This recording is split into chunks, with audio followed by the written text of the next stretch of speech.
Baik, Assalamualaikum warahmatullahi wabarakatuh. Selamat pagi, siang, sore, malam, Ibu dan teman-teman sekalian. Mengizinkan saya di sini akan membacakan teks berita. Sebelum itu, mengizinkan saya untuk memperkenalkan diri terlebih dahulu. Nama saya Nadia Nur Kamila Ramadhani dari kelas 11-7, absen 25. Terima kasih.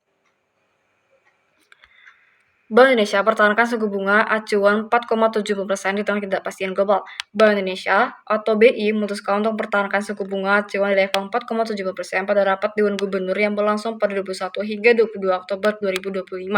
Keputusan ini menjadi perhatian besar di sektor ekonomi dan keuangan karena menunjukkan fokus utama BI dalam menjaga stabilitas nilai tukar rupiah di tengah ketidakpastian global, meskipun inflasi dalam negeri masih terjaga rendah. Gubernur BI, Peri Warjio menjelaskan bahwa langkah ini merupakan antisipasi terhadap risiko global yang masih tinggi. Meskipun pertumbuhan ekonomi Indonesia menunjukkan ketahanan yang baik, kondisi global yang tidak menentu masih mempengaruhi pasar keuangan dan nilai tukar beberapa mata uang di kawasan Asia. Kebijakan BI ini bertujuan untuk menjaga nilai tukar rupiah agar sesuai dengan kondisi ekonomi sebenarnya, serta mengurangi dampak arus keluar modal asing dari pasar saham.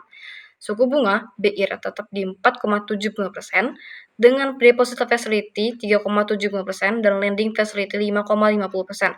Keputusan ini juga mendukung target inflasi tahun 2025 hingga 2026 agar tetap rendah di kisaran 2,5% plus minus 1%. Dengan menahan suku bunga, BI berusaha menyeimbangkan antara stabilitas moneter dan pertumbuhan ekonomi nasional. Di pasar modal, indeks harga saham gabungan yang berfluktuasi pada 26 hingga 29 Oktober 2025 ditutup sekitar 8.118 poin. Investor mencermati keputusan BI bersamaan dengan pergerakan yield obligasi global dan laporan keuangan emiten kuartal ketiga 2025. Nilai tukar rupiah juga terpantau stabil di kisaran Rp 16.600 per dolar AS-nya, menandakan bahwa kebijakan BI ini mampu menekan gejolak pasar valuta asing. Kedepannya, Bank Indonesia akan terus memperkuat kebijakan moneter dan makroprudensial termasuk memperluas penggunaan sistem pembayaran digital dan memperkuat struktur industri keuangan. Langkah ini diharapkan dapat mendukung pertumbuhan ekonomi yang lebih tinggi dan berkelanjutan. BI juga terus akan bersinergi dengan kebijakan fiskal pemerintah untuk menarik kembali investasi asing pada sisa tahun 2025. Sementara itu, Kementerian Keuangan menyatakan bahwa belanja pemerintah sudah bercepat hingga Oktober.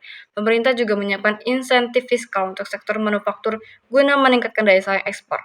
Sinergi antara kebijakan fiskal dan moneter ini diharapkan dapat meningkatkan kepercayaan pelaku ekonomi serta memperkuat stabilitas pasar nasional.